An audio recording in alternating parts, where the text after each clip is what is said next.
Bienvenue à toutes et à tous à la bibliothèque Pierre Sineux. Je suis ravie aujourd'hui d'accueillir Camille Frémont, docteur en sociologie, et puis Didier Legal, son directeur de thèse, qui ont répondu favorablement à ma demande pour essuyer les plâtres de notre première conférence Thèse en poche que nous organisons ici. Habituellement, le cycle de conférences Thèse en poche est organisé à la Bibliothèque Santé depuis 3 ans et c'est la toute première fois qu'on l'inaugure ici. Donc, je vais laisser la parole à Camille Frémont pour vous présenter son sujet de recherche.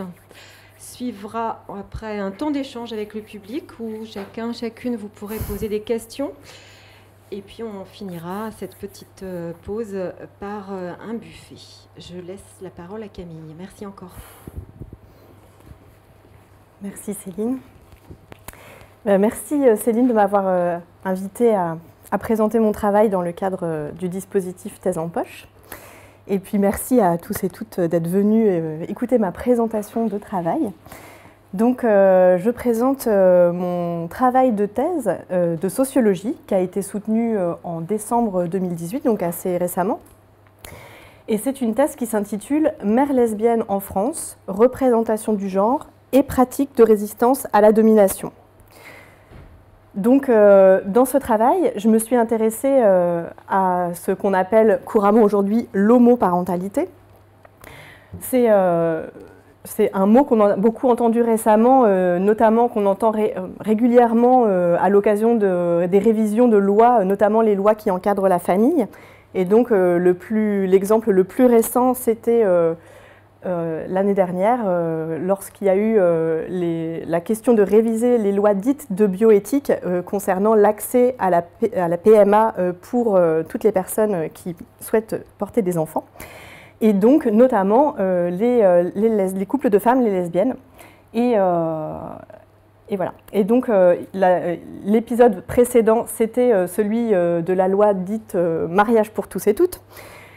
Donc là, qui était en 2013 et qu'on a encore peut-être bien à l'esprit parce que c'était un moment de grands mouvements sociaux d'opposition aux familles homoparentales qui a vraiment marqué le débat public, qui a marqué aussi les esprits, qui a aussi marqué beaucoup les parents homosexuels. Donc cette thèse, elle s'inscrit en partie dans le champ de la sociologie de la famille. Mais ce qui, moi, m'a principalement intéressée et ce que je vais vraiment essayer de montrer, c'est que ma perspective, elle est plutôt issue quand même de la sociologie du genre. La sociologie du genre, c'est un ensemble de théories qui sont issues d'études féministes qui mettent en avant qu'il y a des inégalités entre les sexes et entre les sexualités.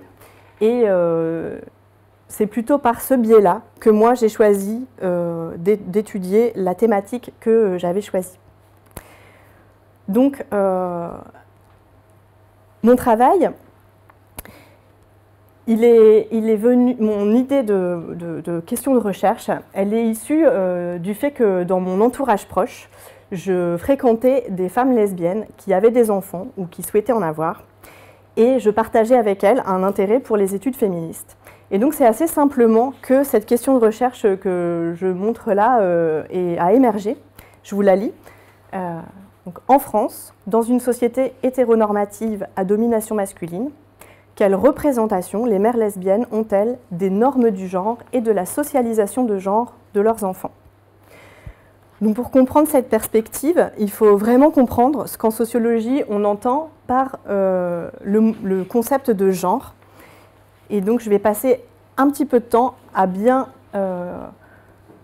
détailler ce que j'entends quand je parle de normes du genre et de résistance à la domination. Donc, en sociologie, le genre, on peut le définir comme un système de différenciation et de hiérarchisation des sexes et des sexualités. Donc, la définition que je projette là, elle est issue de différents travaux. Je vous mets les références que je ne vais pas avoir le temps de détailler, mais je les fais figurer. Donc, pardon. En général, ce qu'on sait sur le genre, c'est la définition qui est issue de la phrase très connue de Simone de Beauvoir, qui dit on ne naît pas femme, on le devient, que tout le monde connaît. Donc on devrait pouvoir ajouter on ne naît pas femme ou homme, on le devient. C'est vrai pour tout le monde. Cette phrase-là, en fait, elle émet l'idée que, au-delà du fait qu'il y a un sexe à la naissance, homme, mâle ou femelle, on apprend de manière culturelle et de manière sociale à devenir des hommes ou des femmes, c'est-à-dire à développer une identité de genre homme ou femme, à se comporter de manière féminine ou masculine, voilà, d'avoir des goûts, des comportements, des attitudes, des compétences qui sont différenciées en fonction du sexe. Et cette idée-là, il y a encore l'idée qu'il y a bien un sexe biologique et que par là-dessus, la culture vient ajouter un sexe social et que ce sexe social, on peut l'appeler le genre.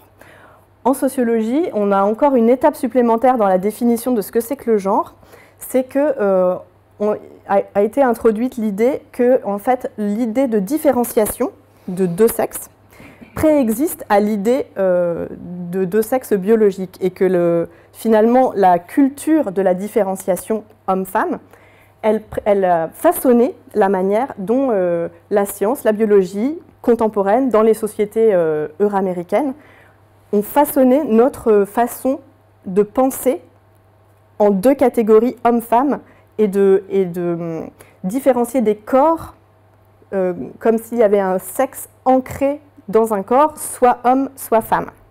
Donc en sociologie, je ne vais pas pouvoir rentrer dans les détails, mais on peut en reparler après, on a introduit l'idée qu'en fait, l'idée de différence a précédé précède le sexe, et que quand on parle de sexe, on parle aussi d'un construit social.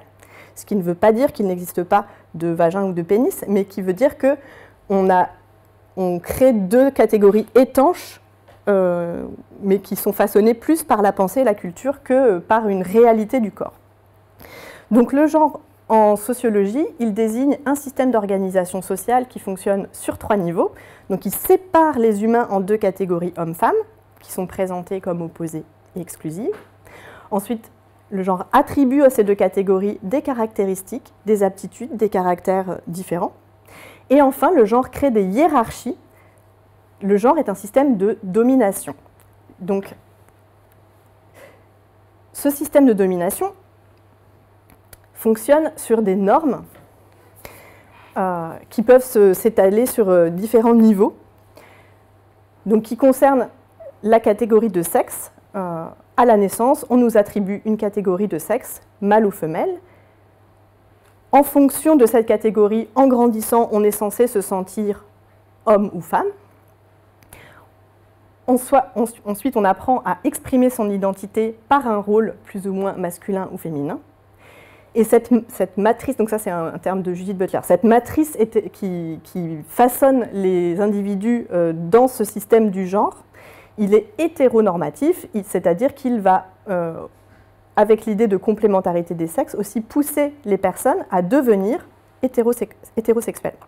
Donc en sociologie, on va contredire l'idée que la sexualité serait naturelle, et donc on apprend à avoir une orientation sexuelle et on apprend la sexualité aussi de manière culturelle. Donc le genre fonctionne comme une injonction à l'hétérosexualité. Et c'est un système de domination qu'on peut décliner. En fait, il produit des discriminations, des inégalités qui vont favoriser certaines normes au détriment d'autres. Donc, je ne vais pas rentrer dans tous les détails encore, mais je vous l'indique parce que ça a vraiment un lien avec la suite du travail. Donc, le genre crée des hiérarchies entre hommes et femmes, entre masculin et féminin, entre personnes cisgenres, personnes transgenres, crée des hiérarchies entre le fait d'être dans la norme ou le fait d'être hors norme, une hiérarchie entre un système dyadique et des personnes intersexes. Donc le système dyadique, c'est le fait de penser qu'il y a deux catégories hommes-femmes ancrées dans les corps, et les personnes intersexes sont des personnes dont les caractéristiques sexuelles à la naissance ne peuvent pas rentrer dans cette bicatégorisation. Et enfin, elle crée des hiérarchies entre la sexualité hétérosexuelle qui va être vécue comme plus légitime, qui va prendre même l'apparence du naturel dans la culture, et les autres formes de sexualité non hétérosexuelles, donc quelques-unes sont citées ici, donc homosexuel, bisexuel, pansexuel, asexuel. Donc pourquoi tout ça c'est important de le savoir avant de comprendre la perspective du travail? C'est qu'on peut se demander quelle est la place des lesbiennes dans le système du genre. Et c'est une position qui est assez complexe, puisqu'elles sont à la fois dominées en tant que femmes, puisque je vous ai expliqué que c'est un système de domination. Donc les lesbiennes sont dominées en tant que femmes, puisque c'est un système qui est sexiste, et elles sont dominées en tant que lesbiennes, puisque c'est un système hétéronormatif, et donc homophobe, lesbophobe. Donc elles ont d'un côté, on peut dire, cette position de dominée, mais on peut aussi penser avec Monique Wittig, qui est une philosophe qui a écrit à la fin des années 70 et au début des années 80. Donc Monique Wittig, elle a développé l'idée que les lesbiennes sont aussi transfuges de la classe des femmes, c'est-à-dire qu'elles s'extraient du système du genre en refusant d'être hétérosexuelles et en échappant à l'appropriation par un homme dans la sphère privée. Donc la sphère privée, c'est quand même un lieu dans les familles hétérosexuelles de forte différenciation des rôles, des tâches et aussi des inégalités dans la prise en charge du travail. Et donc elle dit, les femmes lesbiennes, elles s'en extraient et donc elles sont quelque part transfuges. Donc cet appui théorique m'a amené à poser ma première hypothèse. Donc j'ai deux hypothèses principales. La première, je vous la lis, c'est la spécificité de la socialisation des lesbiennes et les spécificités de la vie en famille lesbo-parentale prédisposent les mères lesbiennes à avoir et à transmettre une approche critique des normes du genre. Donc c'est une hypothèse théorique. Et j'ai une deuxième hypothèse qui est venue s'ajouter au cours du travail et qui, elle, est issue du terrain, donc des observations, qui a fait que j'ai réajusté mon travail.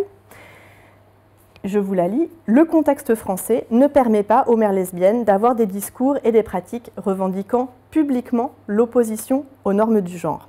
Alors pour comprendre cette deuxième hypothèse, il faut savoir que j'ai fait mon terrain, donc j'ai fait mon enquête entre avril 2011 et décembre 2014. Et j'ai fait deux séries d'entretiens. J'ai fait une première série d'entretiens entre avril 2011 et avril 2012 et une deuxième série d'entretiens entre décembre 2013 et décembre 2014, c'est-à-dire juste avant et juste après le débat public autour du mariage pour tous et toutes. Or, ce débat public, il a été marqué, je vous l'ai dit, par des forts mouvements d'opposition à l'homoparentalité et aussi aux études sur le genre. Donc, l'association qui s'appelle la Manif pour tous a donc organisé de nombreuses manifestations qui ont fait que des milliers de personnes sont descendues dans la rue manifester contre l'institutionnalisation des familles homoparentales. Mais ils ont aussi développé toute une rhétorique qui associait les études sur le genre, donc que eux appellent la théorie du genre, mais pas nous. Ils ont essayé de faire un lien entre ces théories universitaires qui, en fait, ont un but d'émancipation des personnes et aussi de promotion d'une égalité entre les sexes et les sexualités. Donc ils ont essayé d'associer ce champ de recherche à une sorte de promotion de l'homosexualité, ce qui pour eux est bien sûr négatif, avec l'idée que quand on prône l'égalité entre les individus, on veut que tout le monde soit pareil et qu'on est dans une idée d'indifférenciation complète entre les individus. Donc ils ont essayé d'associer dans l'esprit des gens homosexualité et risque d'indifférenciation entre les individus. Voilà. Bon, cependant, ce que j'ai aussi écrit, c'est qu'on est aussi dans un contexte en France où il y a une institutionnalisation progressive quand même des familles homoparentales, c'est-à-dire la loi du mariage pour tous et toutes a été promulguée le 17 mai 2013. Cette loi autorise le mariage entre les personnes de même sexe et donne aussi accès à la filiation, mais en passant par le mariage, donne accès à la filiation par adoption des enfants du conjoint ou de la conjointe. Donc là où il n'y avait pas de possibilité pour les parents sociaux jusqu'ici, dans les familles homoparentales, d'avoir un lien légal avec leurs enfants, cette loi crée pour la première fois la possibilité que deux personnes de même sexe aient toutes les deux un lien de filiation avec le même enfant. Donc ça, c'est nouveau. Cependant, cette loi, elle est toujours inégalitaire parce que ce n'est pas du tout l'équivalent de la filiation hétérosexuelle.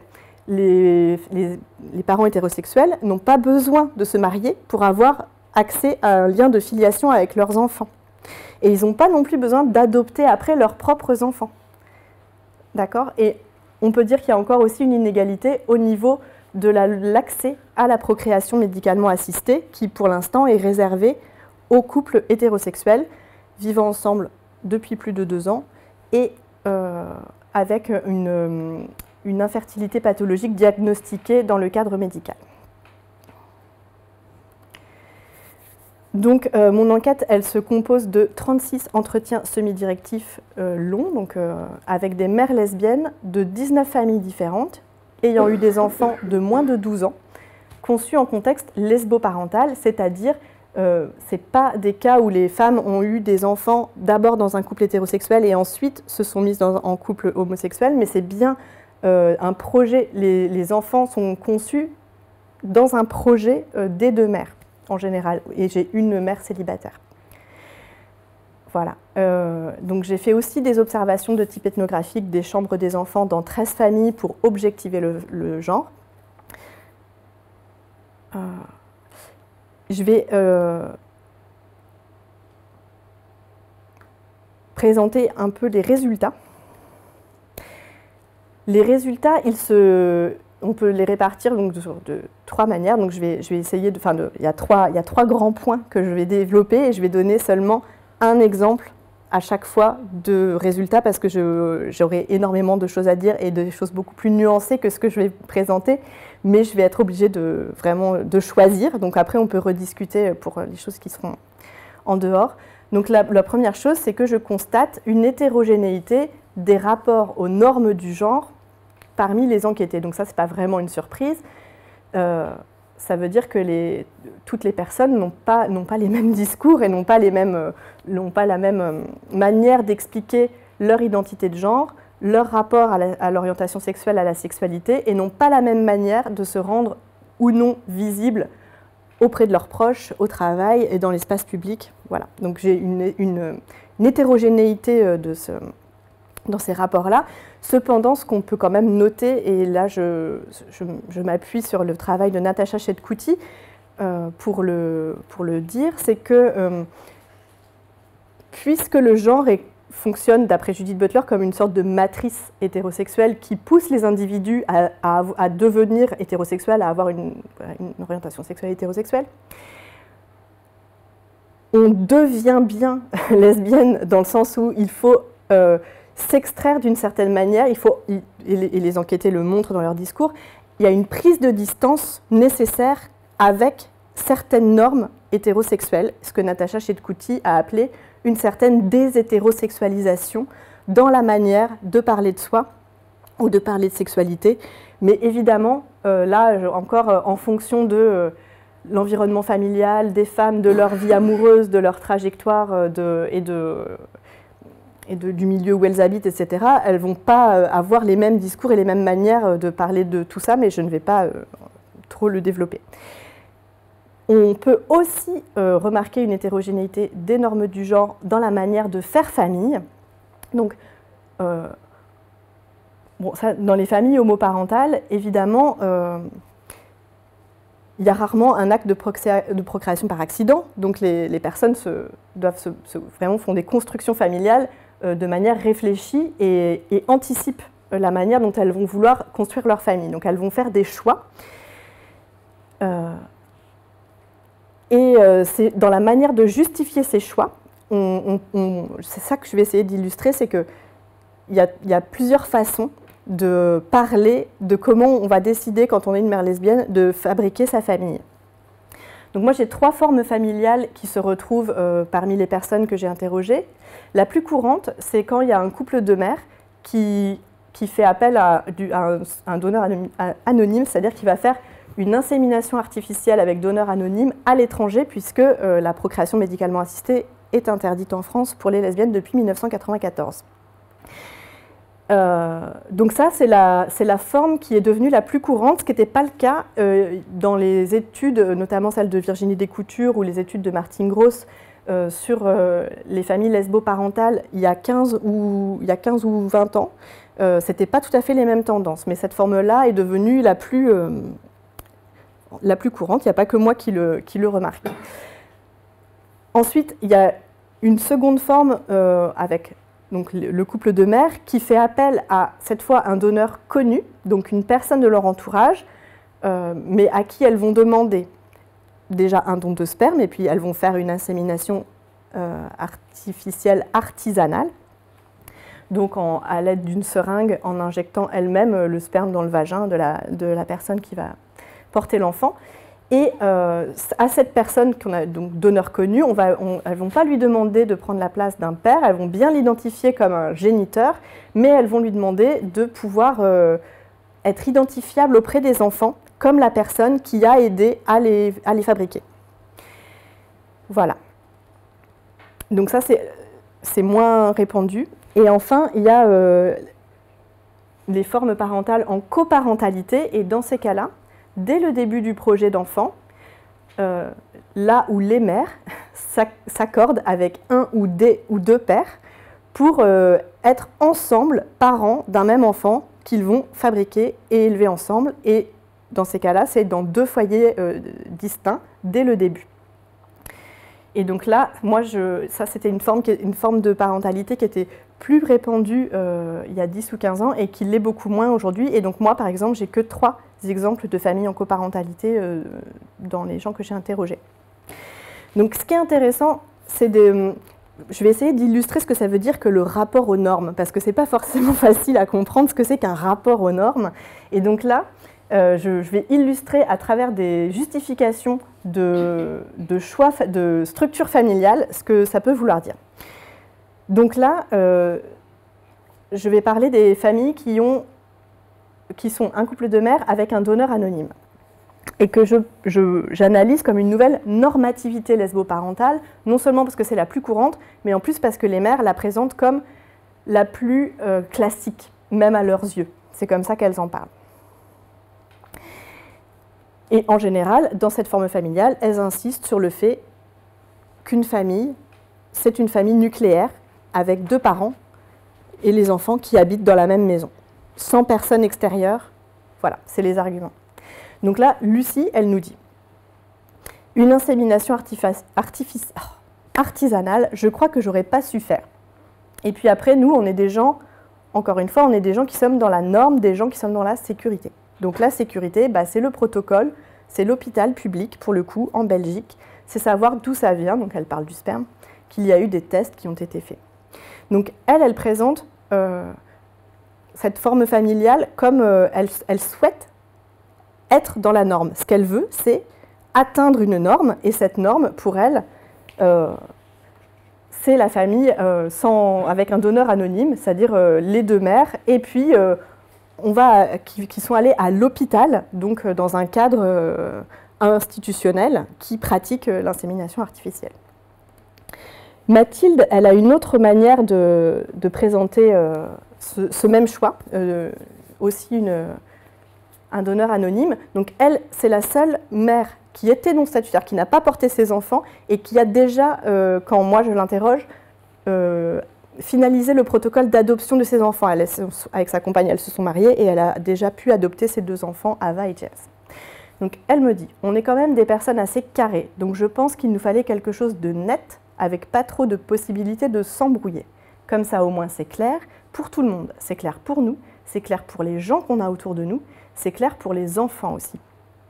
Donc moi, j'analyse cette manière de se positionner comme plutôt une utilisation de la norme comme manière de se présenter à la société. Ce qui l'attire dans cette forme familiale, pour elle, c'est que c'est facile à présenter aux gens. et à leurs enfants. Et comme ça, ce qu'elle dit, c'est il n'y a pas trop de possibilité de s'embrouiller. Donc c'est ce que moi j'appelle une sorte de normalisation de la famille, c'est-à-dire ce qu'elle veut, c'est exposer la norme, non pas qu'elle y adhère de manière morale en disant parce que c'est bien, elle dit c'est parce que c'est ce qu'il y a de plus clair. Donc pour encore le même choix de forme familiale, on a aussi le discours de Manu, qui, alors elle est mère non statutaire des 3 enfants qu'elles ont avec sa compagne, parce que je les ai aussi, elles n'étaient pas encore mariées avec processus d'adoption. Donc sa compagne avait eu Aurore avant qu'elles soient ensemble, et ensuite ensemble elles ont eu Alice et Baya. Et donc elle m'explique, il y a plusieurs raisons pour lesquelles elles ont choisi aussi de faire une IAD avec donneur anonyme. Elle dit, parce qu'Esther avait fait ça, donc une IAD anonyme avec Aurore, qu'elle trouvait que c'était mieux. Et c'est vrai qu'on s'est dit, la situation est déjà compliquée, si on rajoute un père, ça va être compliqué. Et elle ajoute, et puis je redis ma problématique aussi avec les hommes. Mais Esther aussi, ça, elle dit qu'elle ne peut pas vivre avec des hommes. Et moi, c'est pareil. En fait, avant dans l'entretien et à plusieurs moments, elle se positionne clairement contre la domination masculine. Elle le dit, dans ce qui la gêne dans le rapport aux hommes, c'est la domination masculine, c'est la position dans laquelle les femmes sont mises dans la société. Donc là, elle, ce qu'elle exprime, et c'est vraiment une exception, c'est un discours qu'on trouve assez peu, ce n'est pas la seule raison pour laquelle elles ont choisi le donneur anonyme. Elle dit bien que l'égalité entre les enfants, c'est important, mais aussi, elle n'a pas à s'organiser avec un homme pour faire sa famille. Et donc, ça, c'est une position, c'est quand même, disons, une position plus subversive des normes que de dire « je l'ai choisi parce que c'est plus facile à présenter ». Elle dit « moi, je ne voulais pas m'organiser avec des hommes ». Donc, dans les manières de présenter encore les choix, là, je vais présenter les arguments de Clarisse. Elle et sa compagne, elles ont eu Gabriel avec un donneur connu, donc elles ont demandé à un de leurs proches d'être donneur connu non impliqué. Mais elle a une manière de le justifier qui n'est pas du tout habituelle, parce que d'habitude, l'idée du donneur connu, c'est de donner accès aux enfants à leurs origines. Ça, c'est l'argument principal. Mais les personnes qui choisissent cette forme familiale, elles appuient quand même sur la famille nucléaire, c'est-à-dire c'est elles les mères, elles sont un foyer, une maison, et le donneur est géniteur et assez extérieur. Et elles disent autre chose. Elles disent « j'avais envie qu'on soit 3 dans cette histoire. J'avais pas forcément envie d'être dans l'idée d'un couple, d'être que 2. J'avais pas forcément envie de reproduire des choses hétérocentrées, de couples nucléaires, de choses qui font que j'avais envie d'une autre configuration en fait. Alors je ne sais pas pourquoi, peut-être pour ne pas reproduire ce que j'avais vécu avant, donc elle parle de son couple précédent, peut-être pour sortir aussi des gonds de la normalité. Mais ce n'était pas dans une histoire de coparentalité du tout, c'était notre histoire à nous, à Perrine et moi. Donc clairement, elle se positionne de manière critique des normes, elle dit sortir des gonds de la normalité, on ne peut pas être plus clair. Elle ne veut pas faire une famille qui se rapproche des normes hétérosexuelles, son but c'est de ne pas les reproduire. Mais elle ne veut pas quand même une coparentalité, c'est-à-dire elle propose que le géniteur ait un statut, parce que c'est le cas d'ailleurs, elles ont même réfléchi à ce qu'ils puissent reconnaître leur fille, mais ça c'était avant la loi où elles avaient le droit de reconnaître leur fille. Mais ce qu'elles proposent, c'est une sorte de statut de parent autre, c'est-à-dire elles veulent que cette personne ait une place, elles ne veulent pas que ce soit juste un géniteur qui est éloigné, elles veulent qu'il soit plus proche de la famille, mais pas en coparent. Donc c'est assez inventif comme manière de faire famille, c'est-à-dire elles auraient besoin ou envie qu'il y ait une multiplicité de statuts et de rôles parentaux. C'est ça qui leur conviendrait. Et enfin, pour la coparentalité, alors dans les études d'il y a 10 ou 15 ans, les arguments principaux pour la coparentalité, c'était souvent de l'ordre que les enfants soient élevés aussi par un homme serait indispensable. C'est-à-dire les enfants, ils ont besoin d'avoir un père et une mère, et c'est important donc, dans une idée de maintenir quand même la différence des sexes dans le couple parental, comme quelque chose d'important, avec l'idée de donner l'accès à l'origine des enfants. Là, Dorian K, elle me dit complètement, elle me dit autre chose, c'est-à-dire elles ont fait une coparentalité, mais donc elle dit, ce qui nous a motivés, c'était bien sûr le fait qu'elle puisse connaître son père, qu'elle puisse avoir un papa, c'est vrai que ça faisait partie des motivations, mais je dirais à égalité avec permettre à un couple de mecs d'avoir des enfants. Parce que finalement, nous aussi, on se disait, on aurait pu l'élever toute seule. Donc la notion de « il faut absolument qu'un enfant soit élevé par un homme aussi », c'était pas franchement ça la motivation, quoi. Donc elle dit, on aurait pu faire un enfant toute seule, mais vu la situation pour les gays d'accès à la parentalité, et puis c'est un cheminement, elles ne se sont pas dit ça dans leur coin, elles se sont dit ça en rencontrant des gens, et elles se sont senties flexibles sur l'idée d'avoir 2 foyers pour un enfant, ce qui est assez rare. En fait, en général, c'est l'idée d'intrusion d'autres personnes et plutôt ce qui est rejeté. Là, elles se sont dit, bon, ça nous semble possible, pour donner accès, donc avec un côté un peu militant. Donc, les deuxièmes groupes de résultats, ils concernent la socialisation de genre des enfants. Il s'agit là d'anticiper, à mon avis, la stigmatisation sociale, c'est ce qui ressort de l'étude des entretiens. Donc j'ai pas mal de domaines dans lesquels je montre par où peut passer la socialisation de genre des enfants. Je ne vais pas pouvoir là tout développer.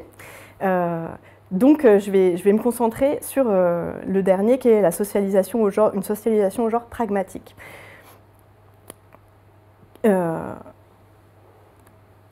L'idée, c'est que, étant donné le contexte de société assez hostile à l'homoparentalité,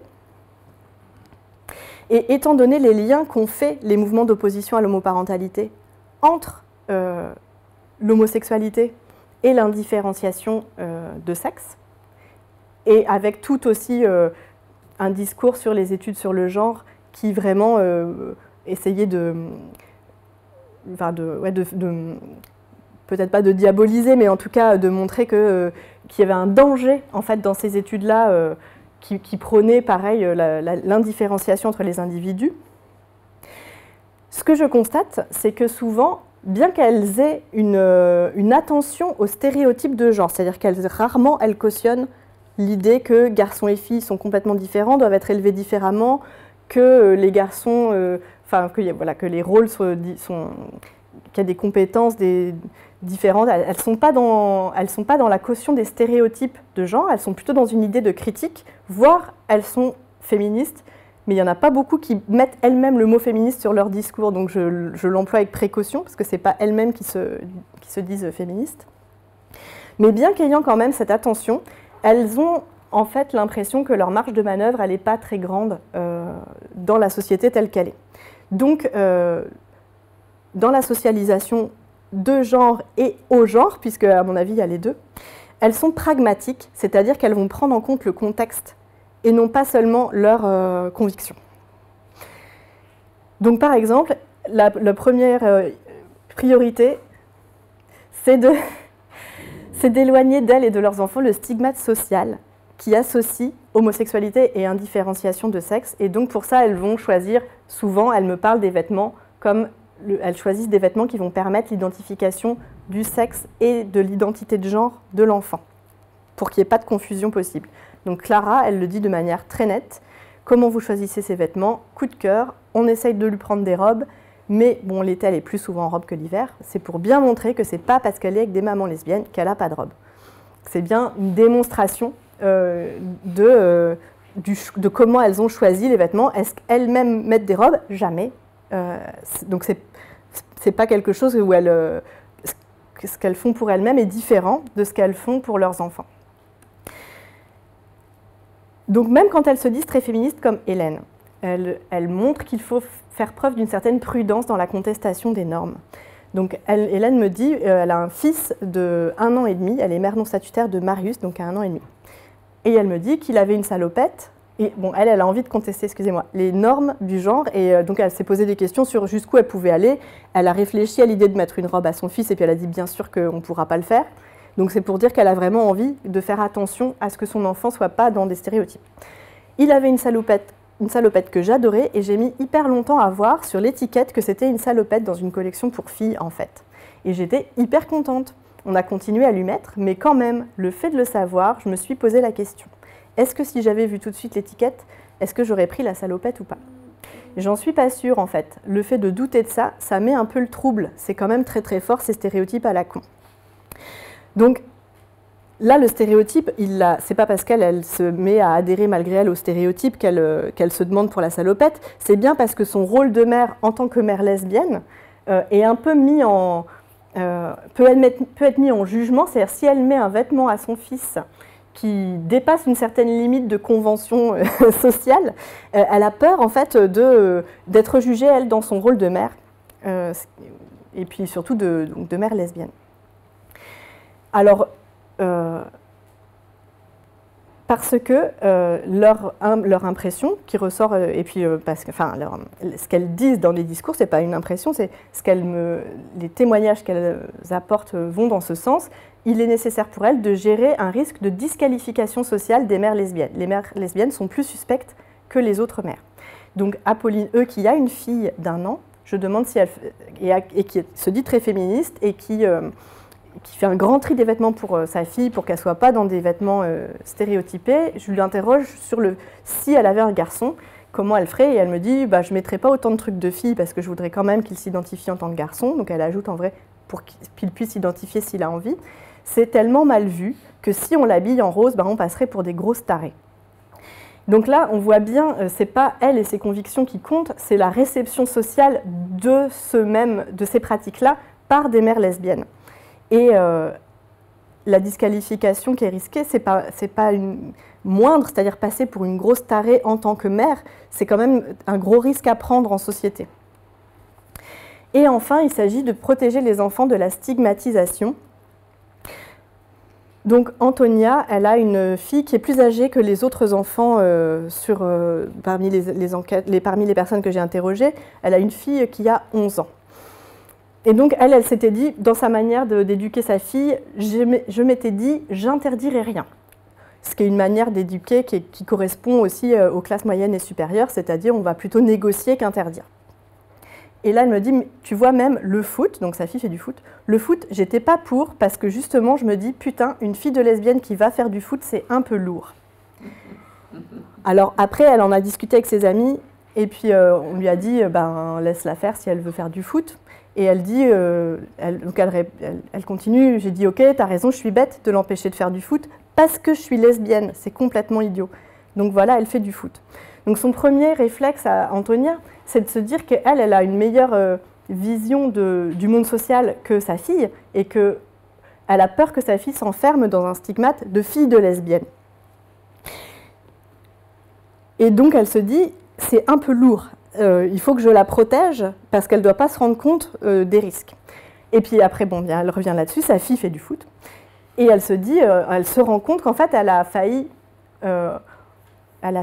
enlever une liberté à sa fille parce qu'elle est lesbienne, en fait, et que la peur de stigmatiser aurait pu empêcher sa fille de faire les activités qu'elle souhaite.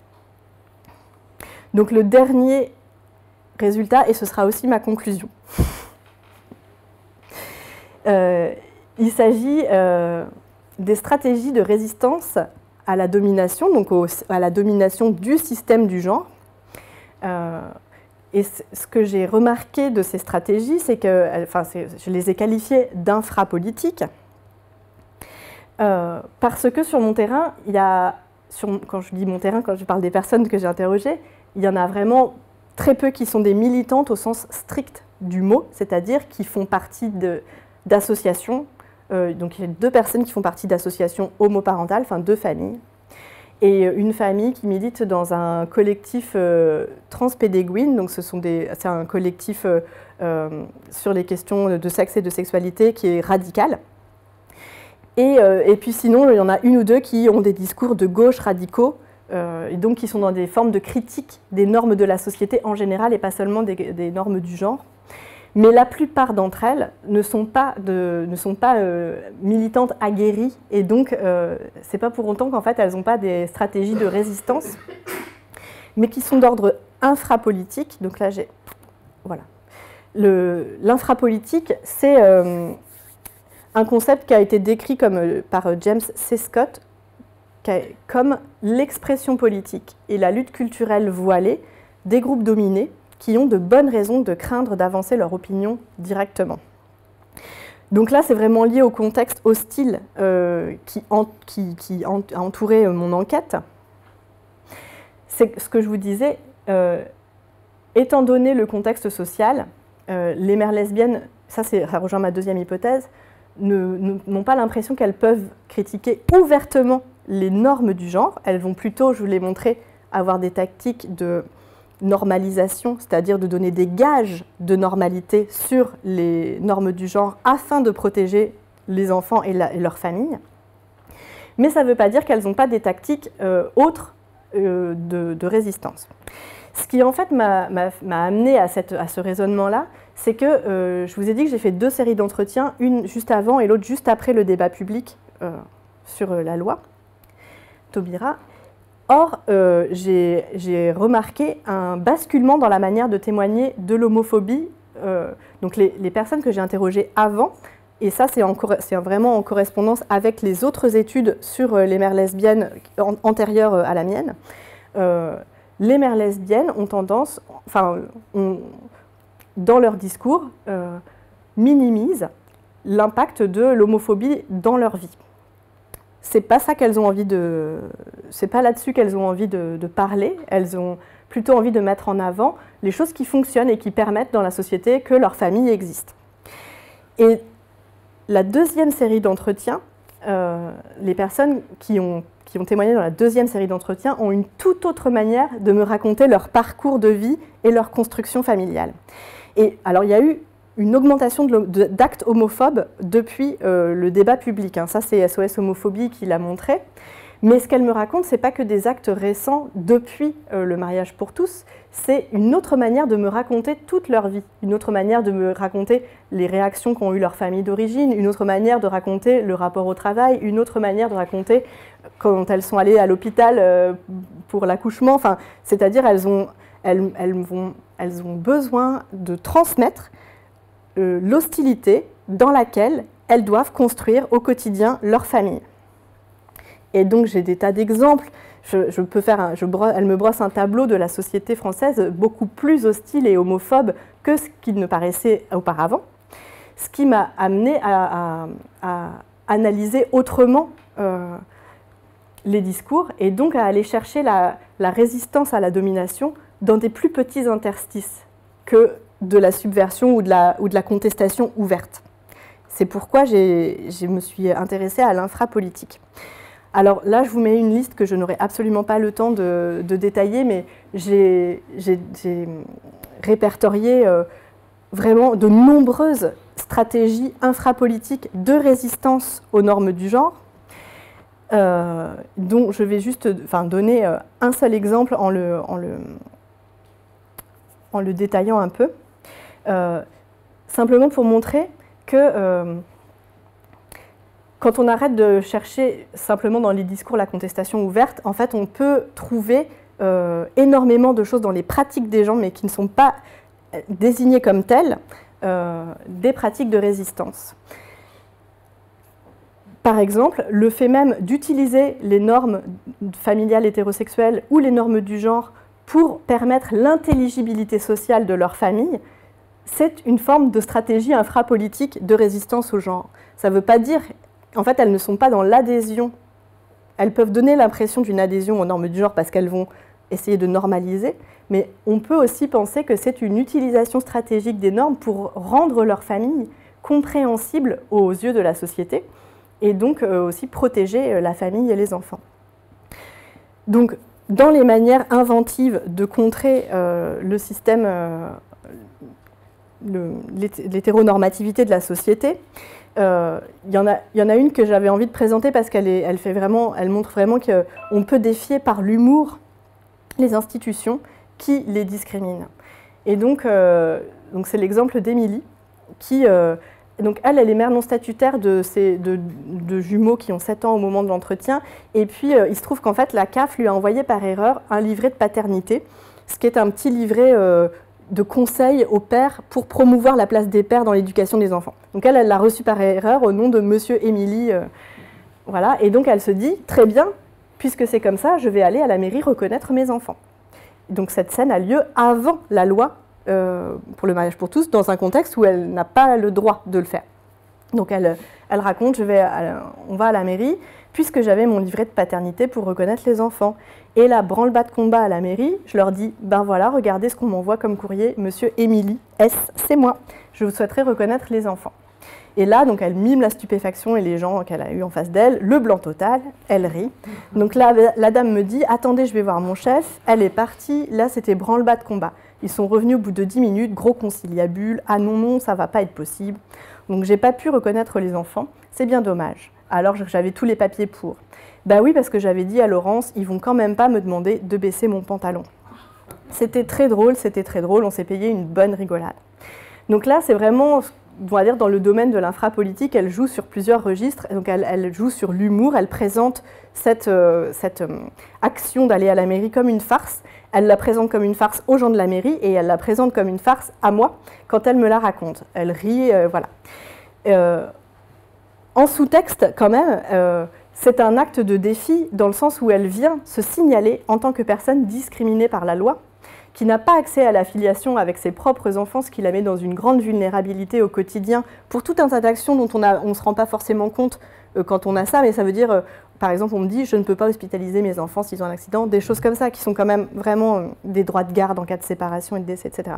Mais bon, elle va sur le côté humour. Et elle montre qu'elle sait aussi s'arrêter.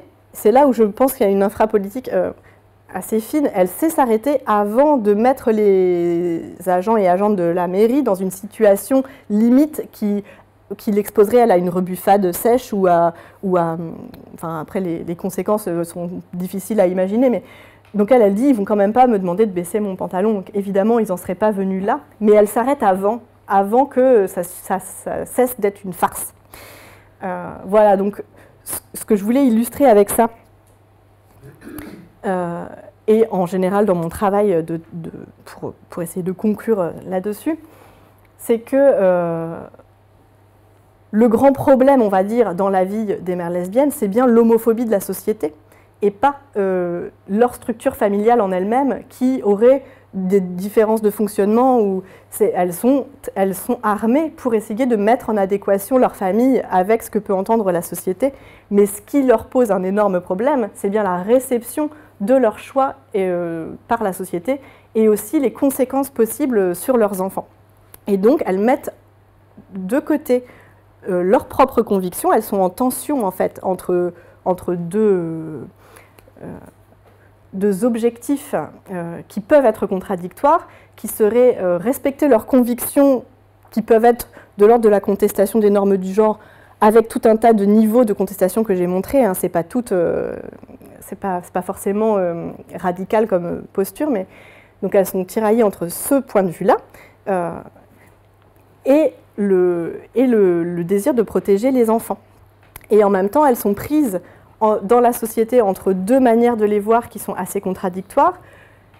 Les opposants qui vont les accuser de ne pas reproduire les normes du genre, et d'un autre côté, les militants homosexuels radicaux qui peuvent leur reprocher, et ça arrive, en faisant des enfants, de reproduire la structure hétérosexuelle de la société. Donc elles font leur choix, on va dire, dans ce prisme en tension pour effectuer leurs décisions. Voilà. Et je vous remercie de m'avoir écouté, et j'ai été trop longue.